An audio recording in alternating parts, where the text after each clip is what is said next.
Dobrý večer. Díky, že jste přišli na program Inspiračního fóra. V tuhle chvíli začíná blok nazvaný Ženy za frontovou linií a bude se jednat o svědectví o životě uprostřed válečných konfliktů. Organizátorky Inspiračního fóra se k tomuhle možná trošku nezvyklému formátu online rozhovoru přímo z válečných oblastí rozhodli proto, že to je něco, co v českých médiích chybí. Už je jakýmsi folklorem náš mediální nezájem o problémy ve světě a jejich nějaké hlubší rozkrývání. A proto máme třeba i dost informací v podobě statistik lidí, kteří ve válkách umírají, jsou zranění. Víme často, kolik to stojí peněz, kolik bylo zbořených domů, ale o tom, jak vypadá každodenní život lidí ve válečných konfliktech, víme zpravidla, možná s výjimkou Ukrajiny, velmi málo. Málo rozhodně víme o válce, která probíhá přes rok a půl v Súdánu. Hodně víme možná o konfliktu mezi Gazou nebo Palestinou a Izraelem, často ale jenom právě z izraelského pohledu. Právě to se organizátorky Inspiračního fóra pokusili změnit tady tím blokem, který nás čeká. Co se týče Súdánu, řekněme jenom krátce, nemůžeme se tady tím zabývat příliš dlouho, ale pro z vás, kdo to neví, tak řekněme, že začal vlastně vypukl velmi žhavý konflikt v dubnu roku 2023. Bylo to 2 roky poté, co v zemi proběhl vojenský převrat. Ono vůbec od vyhlášení nezávislosti Súdánu těch vojenských převratů se uskutečnilo asi tak 15. V podstatě nikdy tam nevládl skoro nikdo jiný než vojáci a proto vlastně po vyhlášení nezávislosti konflikty velmi rozsáhlé v zemi nikdy neustaly. Nicméně tady ten, který se odehrává teď mezi armádou a polovojenskou skupinou, tak patří mezi nejhorší. Domovy muselo opustit do dnešní chvíle, nebo do této chvíle 10 milionů lidí. Vztáhněme to k tomu, že v zemi žilo 45 milionů lidí, takže čtvrtina musela opustit své domovy a z nich 2 miliony utekly do zahraničí, a to zemí, které už tak mají své velké problémy a s uprchlíky je tam vlastně zacházeno nepříliš v nějakém dobrém standardu. Co se týče Gazy, řekněme jenom pro úplnost, že konflikt trvá rok od 7. října 2023, kdy teroristická skupina Hamas napadla sídla v Izraeli, zabila skoro 1200 lidí, unesla 250 rukojmích. Od té doby probíhá táhlý úder Izraele na pásmo Gazy, který podle neověřených údajů do dnešní chvíle stálo přes 42 000 životů. Takže to je opravdu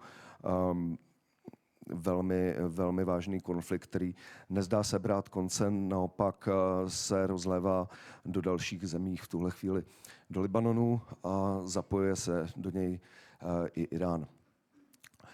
Tak to bylo na úvod a teď bych rád představil naše vzácné hostky, se kterými budeme mluvit o jejich zkušenosti válečné, každodenní.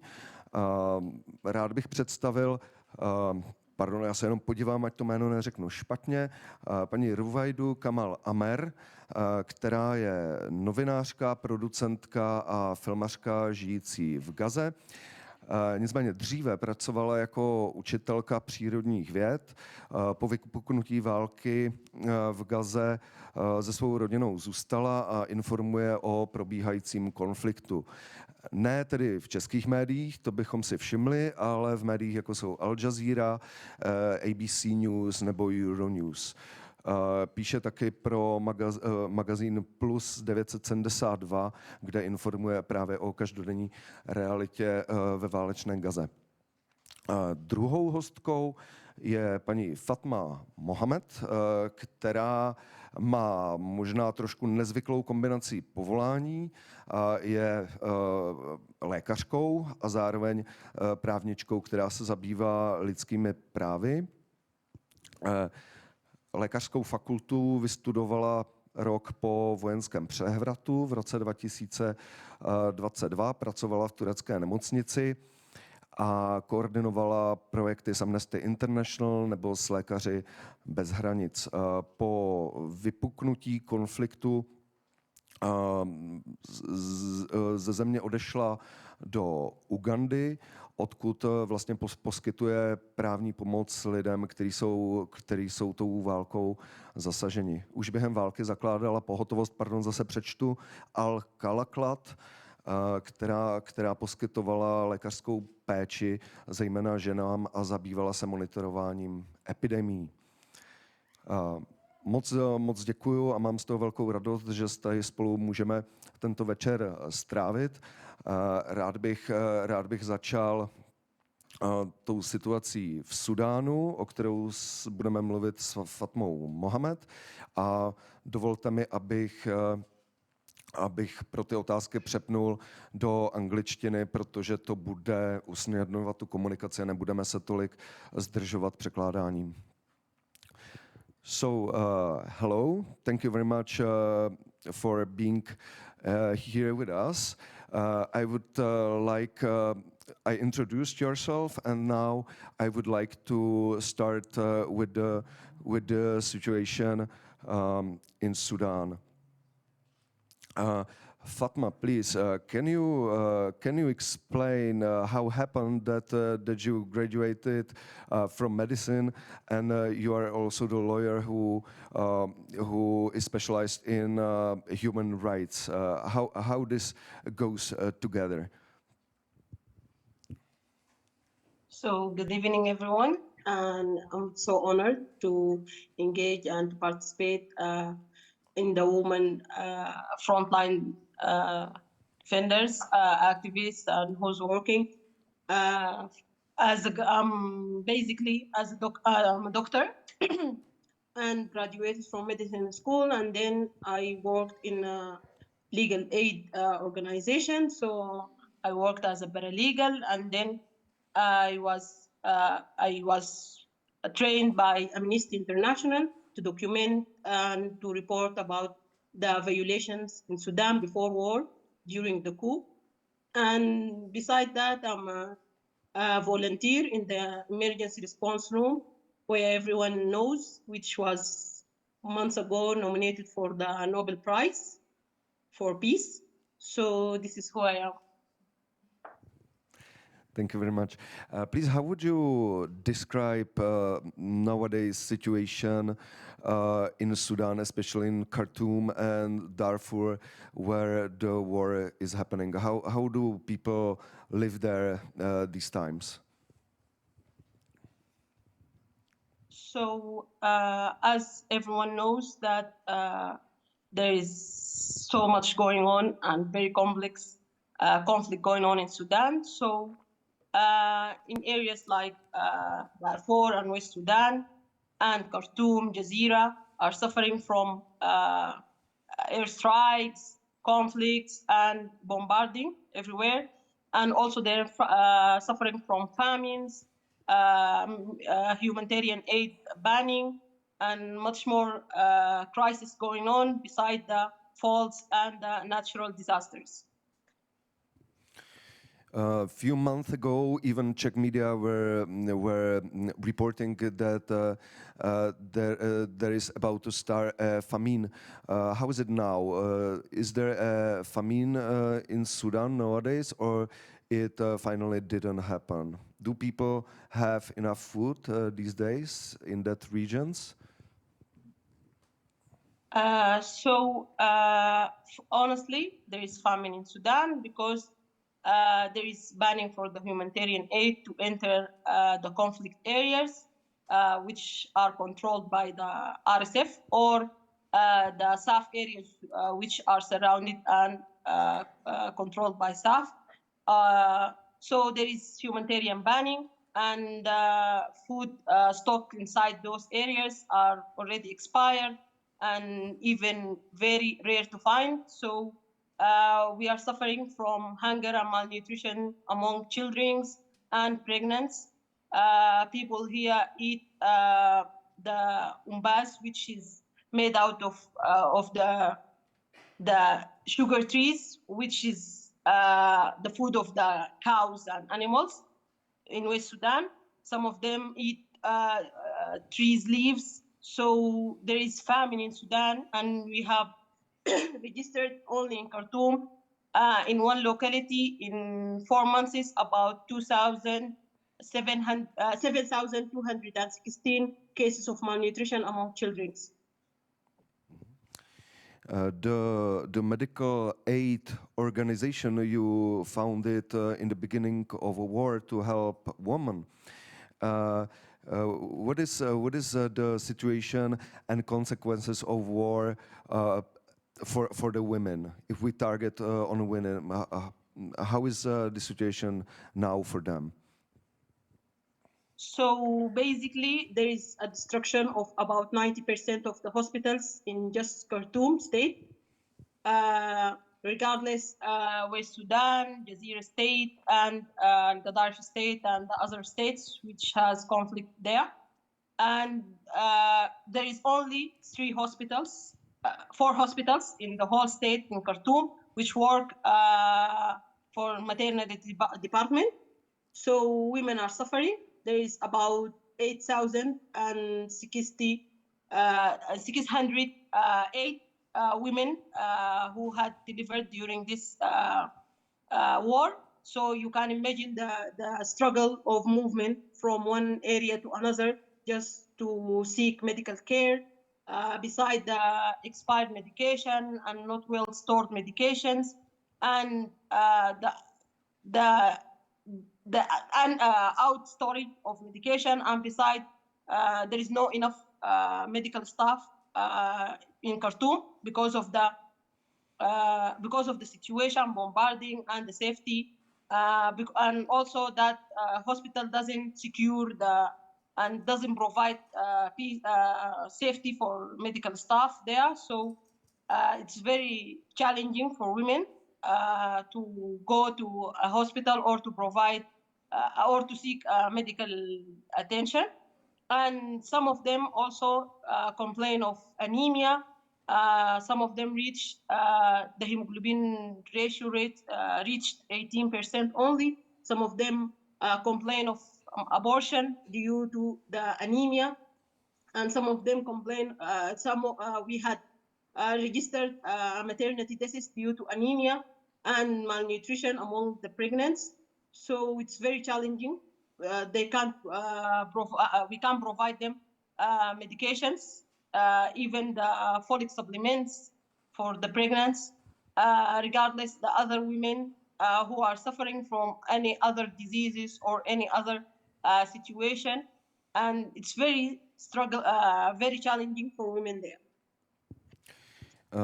In this situation, do you think the international community does enough to help the situation in Sudan? How do you feel now the role of our foreign countries, and especially our European countries? How do you see that? So since the war, the humanitarian aid provided to Sudan is about $2.7 million, and it's only 32% of the whole need in Sudan, and it's quite small according to the demanding and escalating needs in Sudan. So we need to highlight more about the situation in Sudan, and to highlight more about the humanitarian banning in the conflict areas. So we need more we need the international community to focus more on the volunteers who's working there and who are reflecting the challenges and the needs in the conflict zones. And we also need to press the military actors to sit for peace building and for the peace conventions. And we also need more participation of the society, civilians, and activists to reflect more about the situation in Sudan. And we also need that the international community to help in the humanitarian delivery or humanitarian aid deliveries, and also to focus more about the violations in Sudan. So also we need to increase the fund to cope the needs that escalating in Sudan. I said it was in Czech language. In the beginning, I said that Czech media don't report about situation in Sudan much because it's our custom or a habit that our media don't care about what's happening in the world. But it's maybe exception in the world among world media. And I want to ask if you read or watch foreign media, is your in your opinion, is the situation in Sudan reported enough, adequately, in a good way, or do you miss something how the world talks about what's happening in Sudan?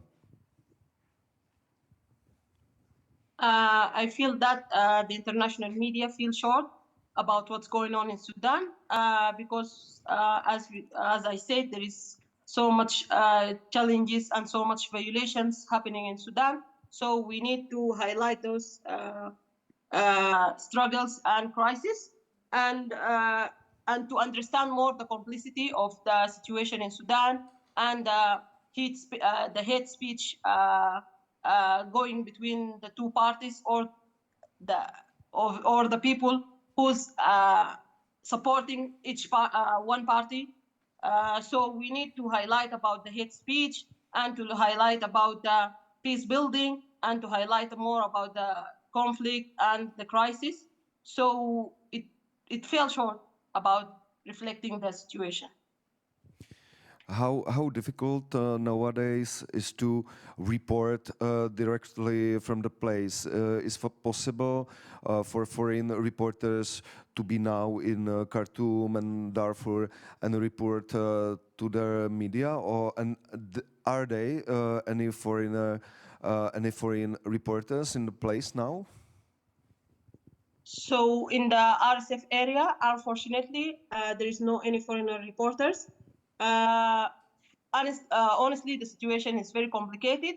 So me, besides being a doctor and documenter and human rights defender who document the violation, I used to tie my phone on my leg so that it won't be looted by the RSF. So it's very challenging to document the violation. So it will also be challenging for the foreigners to report the situation in Sudan. And I tried to manage the situation by training civil activists on documenting the violation and how to write reports and so on. But the problem is that they're facing the same struggle I used to face. Some of them, they used to be kidnapped. For example, me, myself, when I start working on reporting the and documenting the violation in Sudan, I was kidnapped by RSF. They broke two of my ribs and I was tortured and so on. So even the Sudanese people, they can't report. And that's why there is no foreigners, reporters and international media working in the RSF control area. So we need to train the stakeholders and the grassroots volunteers themselves to work on documenting and reporting the violation in Sudan. So that will help a lot in documenting and reflecting the violations. Could you tell us, because the question I'm about to ask is because in our society, like the civic society, after the revolution that ended up the communist era, our civic society is kind of weak. We are not very strong activists, like among usual, regular people. How is it in Sudan? How is it with like civic activism, especially these days? Are people like willing to help each other, do the activist stuff, address politicians and so on? How is it now in Sudan in this way? So the civic activists work together by inventing or conducting the emergency response room, which help in providing the humanitarian need, medical-wise, service-wise, like wash and electricity, and even medical, feminine-wise, like pads, female needs, and so on. Besides that, the civic society also work on documenting the violation. So we as emergency response room work on the all sectors that the international organization can't work on. So we work on documenting the violation and also in supporting and providing the humanitarian need. So we work quite well, but as you know, the civic society in Sudan is not professional, and it's like volunteering work, so they need more training and they need more support, so that we can build their experience and their work, so that we can help and provide more humanitarian need to others and to be qualified enough to report and document the violation properly. Thank you very much. Now I would like to ask our audience if you like to ask any question, please. You can also in Czech. We will translate it.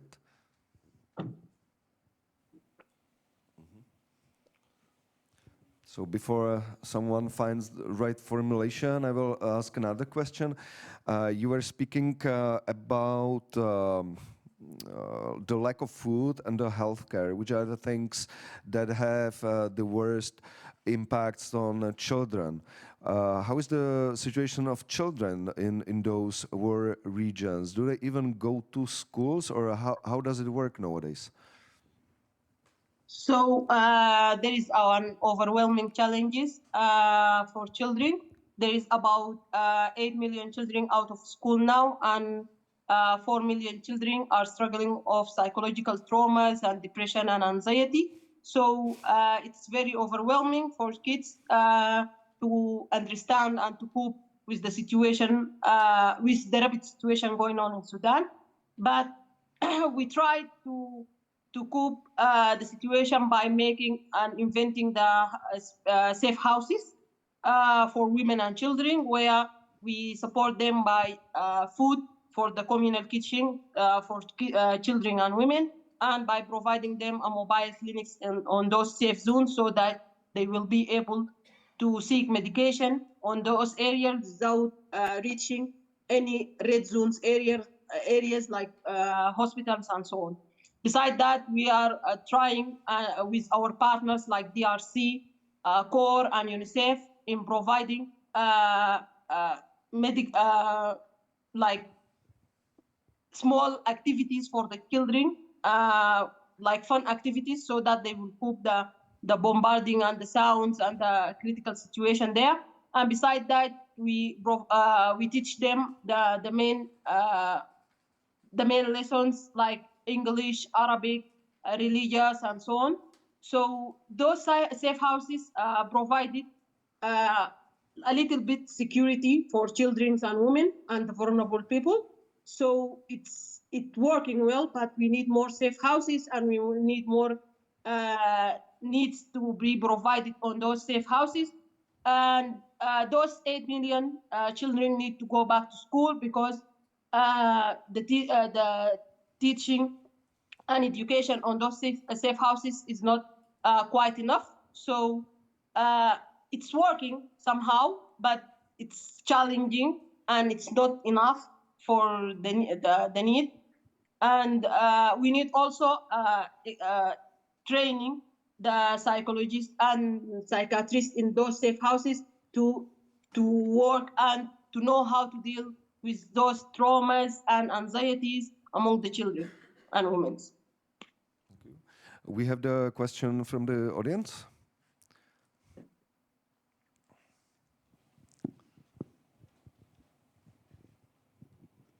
Hello, my name is Teresa. I would like to ask you what gives you, your family, your friend, the hope for a better future?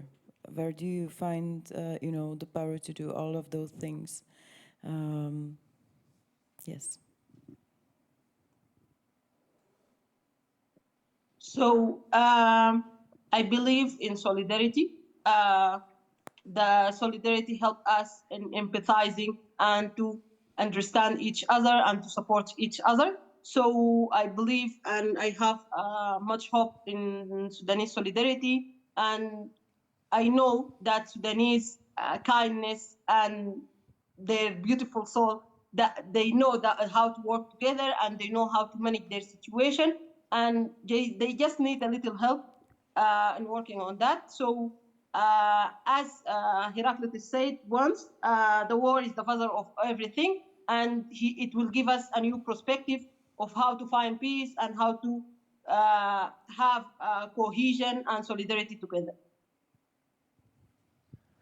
Thank you very much. Thank you for being with us.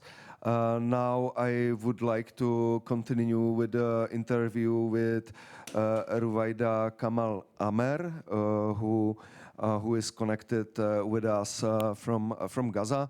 Let me just shortly remind you that she is a journalist, producer, and filmmaker, and previously she was a teacher of natural sciences. I would maybe like to continue in the topic we ended up with Fatma, and it was the situation of children. You were the teacher. How is it now for children in Gaza? This is the thing we can hardly imagine. Do they go to schools? Are there even any schools? Is there anything that can play a role of the school, or children just don't go anywhere and sit home? Yes, hi, good evening. I want to talk about our children because I'm a teacher and I know the children, how they are feeling during this war. As we all know, the children these days it for education year, okay, but our children lose their education year for second year, okay. They are not going to the schools because a lot of them, or more than 90 of them, displaced their homes, okay, from north to south, so they don't have homes. They are away from their schools. It's very hard. And also they lose their right to live, okay, in good situation. They are in bad situation to hear the bombing everywhere, okay. They can't go anywhere.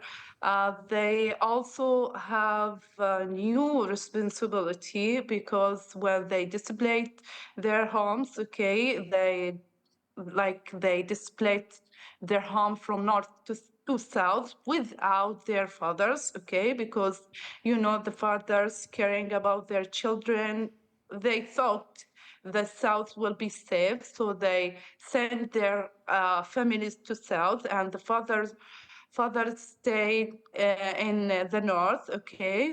So the children now, they are working to caring about their families, okay. So when you go to the markets in Gaza Strip, you will see many children working they are sell simple things, okay, to have a little of money, to give food for their families, okay? And there is no education or any study in Gaza because the war is continue, okay? And the schools, a lot of them, or the most of the schools destroyed. One of the schools, it's my school, okay? And my school also in the north, and I don't know what's the situation there because I can't go from south to the north. Yeah, the army, Israel army, don't allow for anyone move between the cities from south to north. Okay, and I want to say something. That the children now, there is money like money actives to back to our children to the education because 2 years more than 1 year without education it will be very hard for the children, and we trying to make sample classes, but as you know there's no classes or any places, so the schools or the classes in the tents, and I say every time the tents it's not good area for education, for life, for anything. So our children hate the tents, okay? So their physical it's not good, their feeling it's not good, because also I have children, my sister has 2 children, and I see what they are feeling, what they are thinking. They are lose their home, and our children here. Adam, he's 3 years. He thought there is Superman will come to his home and rebuild his home. Okay, so our children think out of the real life, and they want anyone hero come and save them, okay? And also the children, they don't have clothes because there is no clothes enter to Gaza because all the borders are closed, okay? And so they lose everything. And I think they told me also, I have a student, and they told me we are not good. We need to back to our childhood, and I hope to stop this war. Not for also I said this. We need to stop this war just for the children, not for anyone. Yeah.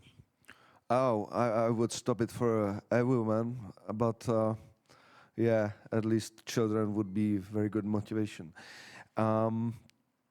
Let me ask you, how did this war change your life and the life of your family? How does your typical day look like? What you do in the typical day in Gaza? Okay, my life is totally changed before and after. So before I was full of energy to work everything. I'm teacher, journalist, a trainer for the children also. I teach Arabic language for non-speakers online. So I have energy for working everything before the war. I can move everywhere. I can go south, north. I can go to the beach, the beach of the sea. I can meet my students, my friends. I can see my family. But during the war, you feel like your day is full, but in what you don't know. Your day finished very fast, but in what you don't know.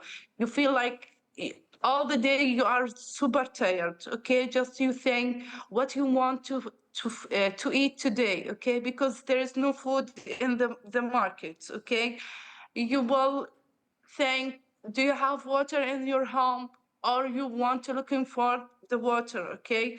Because there's no water also. You will think if today you will hear pumping around you, near you, or you will be safe. The night will come, you are surviving or no. Okay, so you are like just your mind very busy, your body very tired because there is many things in your life. It like tired you, okay, make you super tired, okay, because there's no food to have energy. If you are sick, I took that last 2 weeks or during this 2 weeks, I'm super tired and very sick because I can't have any health care, okay, because there is no like the pharmacists don't have medicine for the people.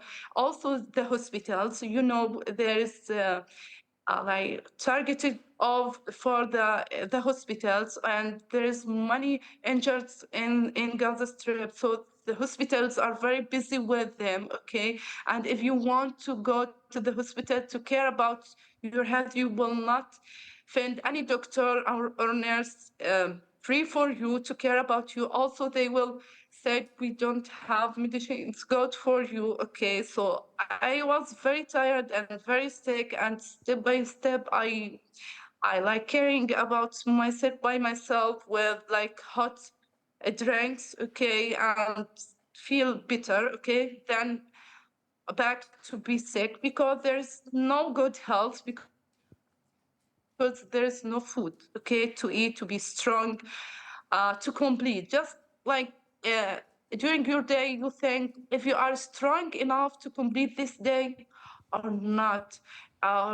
So, yeah, like, and also I said I need to be strong because I need to be good until the end of this war. But I'm not sure if I will be strong until the end of this war or not, because day by day the situation be more bad, okay, very worse. Okay, there is no hope to end this world. Every day, bombing everywhere, displaced everywhere. You will, there is no portals open, and maybe I said that also on my social media or in my articles. I said that we had option to travel to Egypt, but we couldn't, because on the same day of our time travel, they occupied the border, Egypt border, okay, or Rafah border, sorry, and they destroyed the border also, so we couldn't travel to Egypt and stay in Gaza, like we don't we wanted to travel because we need to take rest, we need to health about to care about our mother health, because she's also very sick and she need to travel for medicine, okay, to take her medicine, but they closed the border and destroyed it, occupied it, the Rafah city and Rafah border. So the day is very hard. It's not finished with God, no. Maybe you heard around me the drone, like zzz. I don't know. I feel like I can't hear you very well. I'm trying, but there's many sounds around me, war plans and drone. So this is my life. This is my day. Thank you. How does this drastic situation changing the relationships between the people around you? How are the relationships now in your community, in your neighborhood? Are people more and more aggressive to each other, or contrary, they are more solidary with each other? How is it among the people now when the war is taking that long time?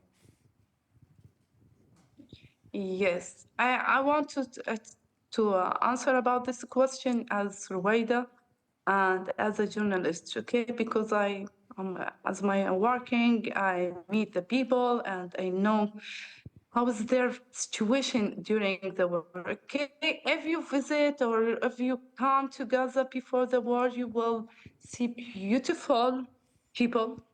There's the people in Gaza support each other. Okay, they are very beautiful people, nice people. They had positive energy and they love the life. We are living like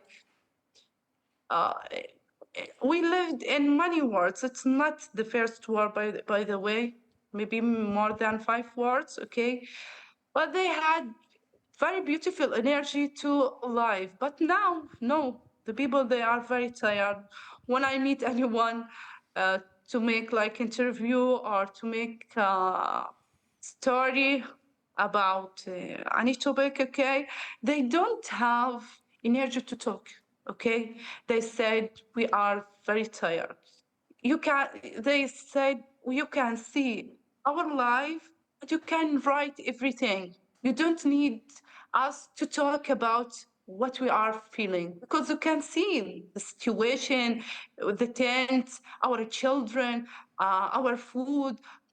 There's no water, okay? So the people they are trying to save their energy, okay, to complete their days, okay? But they are very tired. All the people think about their families, about if they can save food for their families or not, if they save their children or not, okay? But the relationship between the people, it's not like before, to be honest, okay? I want to say this. I don't know it's fun or sad thing, by the way. I know someone, he's musical person. He play drums, okay? And I saw on social media, he posted on Facebook, I am under the destruction. I'm surprised. يعني, how is feeling now? How he could to write this post under the destruction? The people like arrive in this level in the life to write post. We are under destruction. To tell the world we are in very bad war. Okay, so just this is, for example, for the people. He's playing drums, okay? He's musical person. He is civilian people person, and suddenly he found himself under the destruction, and just he had internet and shared with the people, our fans, and in the Facebook. I am under the destruction. That means I need help.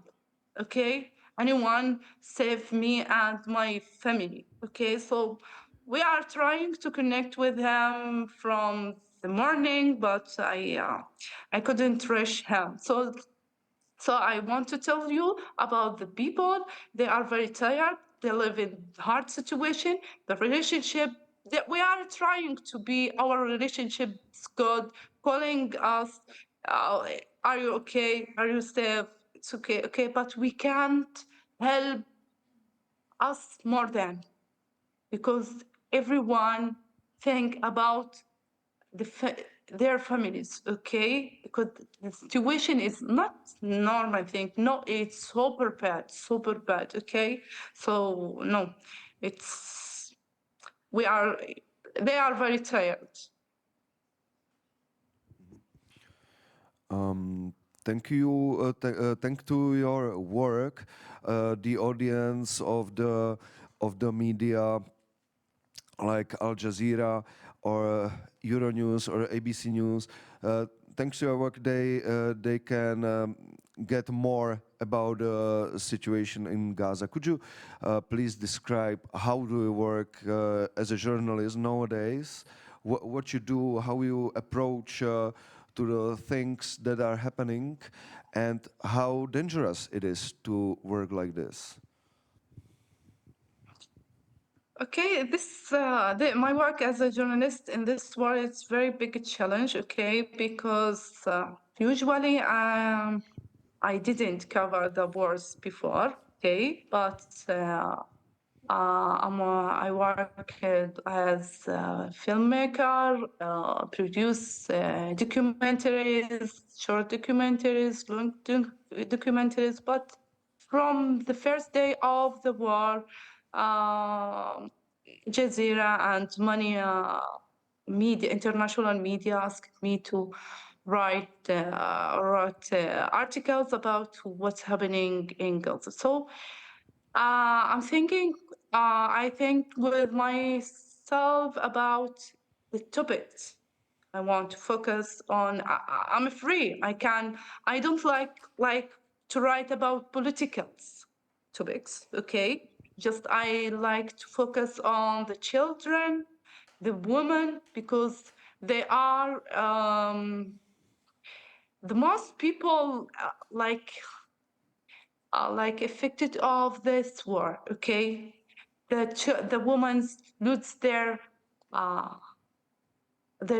special life, private life. Okay, in the tent. By the way, so no girl or no woman can live free in tents around like 100,000 of people, and the society in Gaza it's totally different. Okay, because we are Arab country, also we are Islamic country also, so it's not free to live in tents, but we are forced to live in this situation.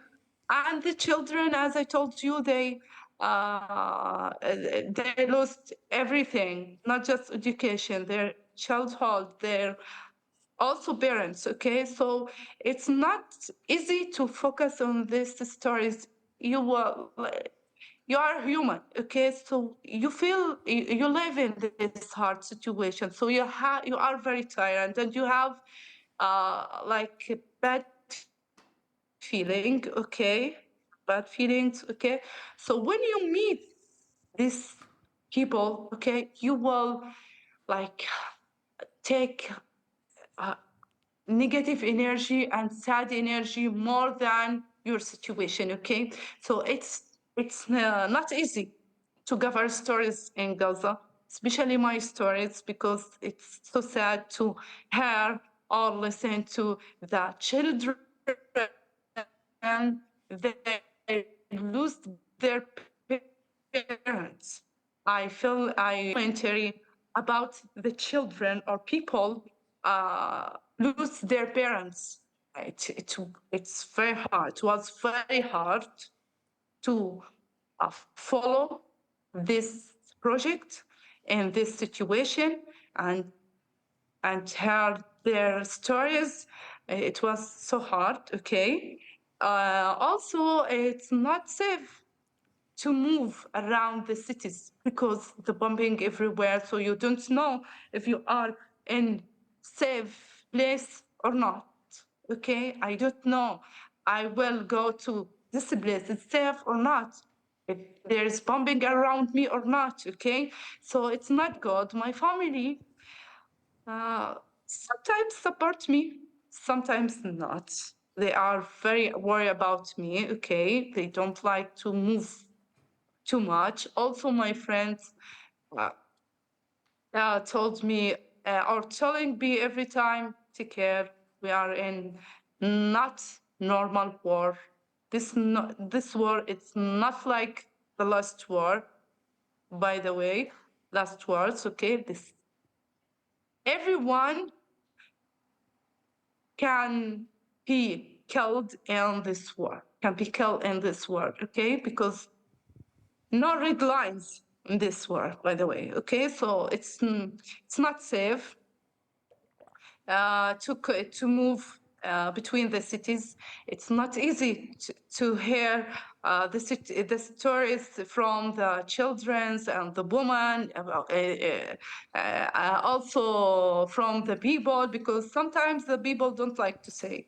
They say, no, sorry. Also, I want to say something, maybe the journalists in Gaza don't say that. People are very worried from the journalists because they thought or they think the journalists are targeted in this in this war. So if any family said for any journalist, come to our home or come to our area, there is bomb well target the area. Okay, so they say when they say when they know we are journalists, they say sorry.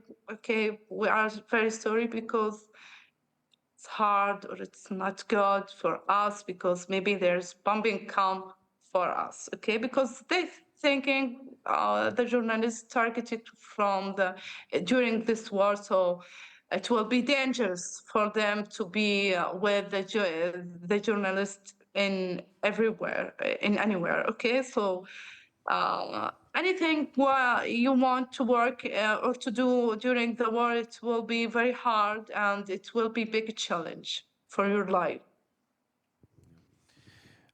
Thank you for sharing this very dark and difficult experience. How do you feel the role of the world, meaning foreign countries? In your opinion, does the international community care enough about people in Gaza and their situations? Do you feel there is enough support from Europe, for example, or other countries? How do you feel this nowadays in Gaza? Okay, I want to tell you something. When the war is beginning, okay, when the war was beginning, okay, in last October, many friends called me and wanted to support me. And as I told you, I'm teacher for non-speakers people. I teach them Arabic. Okay, so I have classes online. So they called me if we had a class today or not. Okay, I had big hope to finish this war in the first week, 2 weeks. Just take time for 1 month, 2 months. But when it will be more than 1 year, it was very shock for me. Okay. And the people, I love all the people, by the way. I don't have like, I'm not sad from the people, okay, because I saw money support from the people from the Europe, because I have friends from Europe, America, Australia, Holland, okay, and Arab countries. Maybe the problem in the government, not the people. Okay, so the government, if they are support the people in Gaza. I said about the people. I don't say about any political side. No, just the people. I want the world to look to the people in Gaza. The people in Gaza, they are human. Okay, like all the people in the world. They have dreams. They have a future. They have families. They want to live in peace and safe. Okay, so we are following the money like money activists in the world about support Gaza, support Palestine, but I think it was not enough to stop this war, because the war is continue until now, and day by day the situation is very worse. I don't like to say this, but really we don't find the food from more than since more than 1 month, and our children asking us about what we will eat today. We don't have answer about this question. So the world need to look to Gaza as human people, civilian people. They deserve to support them. They deserve to work more and more to stop this war, because every minute we lose many people, many friends. I lose my students. They are very children. I am teacher for 9 years and 10 years, 11 years students. They are very, very children. And I can't imagine how they feel when the destruction on their bodies, okay, and how their family feeling when they lose them. And I don't like to lose anyone more. Okay, so I hope to finish this war very, very soon. I'm so happy for everyone say the people in Gaza deserve to live, deserve to finish this war, deserve to complete their life in peace and safe. And I hope to work more and more and more until this war to finish very soon. Because any day coming with this war, it will be very dangerous for the people, for the children, for everyone here. Thank you. We have just a few minutes left, so I would like to ask our audience if you have any question or remark.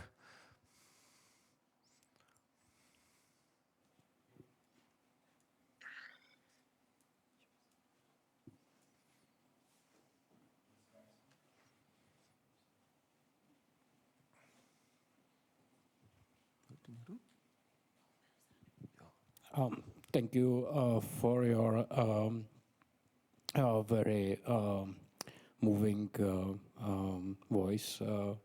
It's very. I'm very proud of you that you can just talk with us about this.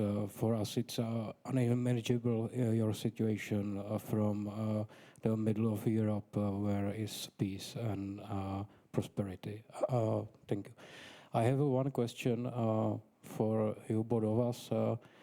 And it's a very personal question, and I completely understand if you don't want to ask this question, but for me it's, and I think it's a very important question. It's about the revenge or forgiveness. Do you think, and do you have a capacity to think about about the question about forgiveness or revenge to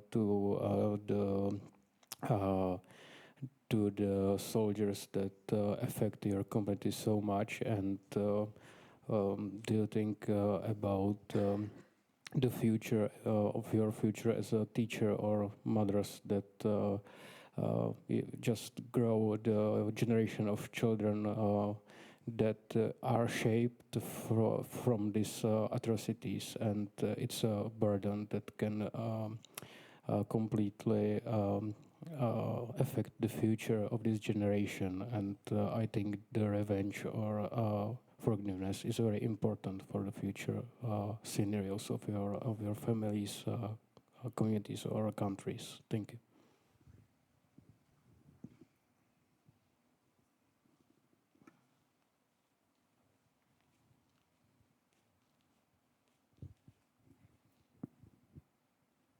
Yes. You asked me about the generation, the future of our students, and that this war or not. My internet was cutting very more than time, so I don't know if I'm hearing you very well or not. But if you ask me about the students, I want to tell you about things. Maybe if you will ask me what you are prefer to be teacher or journalist, I will say students because sorry, I will say teacher because so I'm very love like the students, the children, because before the war we lived in COVID-19 and our students lose 2 years during this pandemic. Okay, so now they will lose also 2 education years, so it will be very bad for our children. Okay, because maybe if you know more about the education system in Gaza, you will see there is high percent people studied in Gaza because the people in Gaza caring about the education. Okay, so anyone want to our life we spend our life in education, study, go to centers for education. Okay, so this war, it's very bad for our children, our generation. Also physically it will be so bad also because they live in very hard moments. They didn't forget any moment because also as I told you, my sister has 2 children and I see that with them they lost their homes. Okay, also Rita, she's 5 years old and she asking us every day about the home, when our home will be good. I remember our life before the war, when we will go to the school. I want to learn today the alphabet. Teach me Ruwaida. Okay, like this. Okay, so the future for our student before this war, it will be not good, because when you hear from any child 9 years or 10 years, 10 years, yeah, say I'm very tired or super tired or I don't like the life, it will be hard. Okay, so you will know the future from this answer. They say, I don't like the life. Okay, so I don't know how's the future will, or how's everything will affect it of their life for the future. Also, as I told you, I produced a film with one of characters in the story. He lost all the family members, okay? Father, mother, sisters, and brothers, okay? And he told me, I don't like the life. I want to die like this. If the war stop, okay? I don't have a future. What I can do without my family, okay? And I support him. I supported him. I told him, no, you have later, you will complete the life, you will achieve your family dreams, and you will be strong character in the future. But any words can't solve the situations, okay? Because they are live in the war. If the war stop, we can like find solutions for everything. But if the war is continuing, the speech or the talking with the children, it will not benefit, okay? Because they live in the war, they heard the bombings everywhere, they lost more and more families and friends and like this. So the future will be hard. If the future, for me, it's very hard. I don't know how's my future after the war. How about the children? Unfortunately, our time is up. So let me thank you both. Sorry. Sorry. Yeah, it was questions also for Fatma. So I'm sorry, Fatma. Please, if you can also speak about it?